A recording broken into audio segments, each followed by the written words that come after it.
Cut money খেয়ে এবং অনুপ্রবেশকারীদের প্রবেশ করিয়ে ভোট ব্যাংক তৈরি করেছে। দুর্গাপুরের জনসভা থেকে এভাবেই তৃণমূলের বিরুদ্ধে সুর চড়িয়েছেন কেন্দ্রীয় স্বরাষ্ট্রমন্ত্রী অমিত শাহ। সিএএ এর পক্ষেও আওয়াজ তুলে শাহ বলেছেন, যত খুশি বিরোধ করে ফেলুক তৃণমূল, নাগরিকত্ব দেওয়া থেকে কেউ রুখতে পারবে না। এরপরই অমিত শাহ আরো বলেছেন, বাংলায় ভোট পরবর্তী হিংসা স্বাভাবিক হয়ে গিয়েছে। ভোটের আবহে পান্ডুয়ায় বোমা বিস্ফোরণে মৃত্যু হয়েছে এক কিশোরের। তৃণমূল এবং কংগ্রেসকে আক্রমণ করে স্বরাষ্ট্রমন্ত্রী বলেছেন, তৃণমূল এবং কংগ্রেস দল রাম মন্দির তৈরির পথে বাধা দিচ্ছিল। প্রাণ প্রতিষ্ঠার সময় মমতা বন্দ্যোপাধ্যায় এবং অভিষেক বন্দ্যোপাধ্যায়কে আমন্ত্রণ জানানো সত্ত্বেও ভোট ব্যাংকের ভয়ে ওরা যাননি। ভোট ব্যাংকের ভয়ে রামকে বহিষ্কার করেছে তৃণমূল।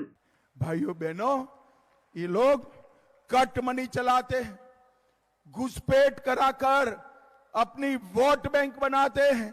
ममता दीदी, आपको शर्म आनी चाहिए।